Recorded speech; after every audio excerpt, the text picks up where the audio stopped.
One day I was sitting in my office and I received a call from a man named Jerry. Jerry told me he became a Christian when he was a young teenager, but he began to fall away in his 20s, and currently he was in his 50s and he still had not come back to the Lord.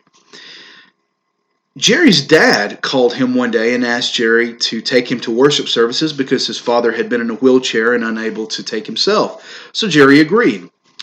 Jerry was hesitant at first, but began to start listening to the songs that were sang, to the lessons that were preached, and Jerry's heart was touched by the gospel, and he came back to the Lord.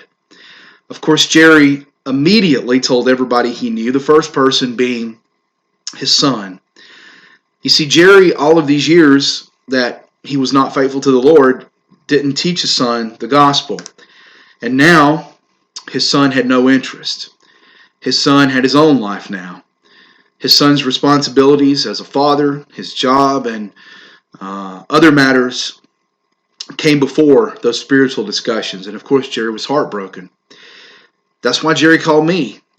His son lived close to me, and he wanted me to reach out to his son about the gospel and about giving his life to Jesus. It made me think about Proverbs 19, verse 18. Discipline your son while there is hope. When his son was under his father's control, his father neglected to teach him the ways of the Lord, set a bad example before him.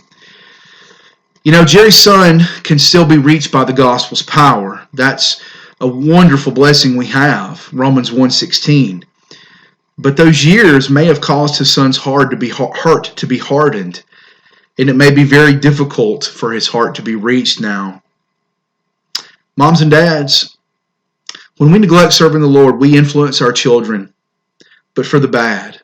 They wonder why mommy and daddy don't go to church. They wonder why we don't pray with them. They wonder why we don't read our Bibles with them. They'll always remember this. If I could give us all one admonition today, it would be fulfill our God-given duty to our children and raise them up in the nurture and admonition of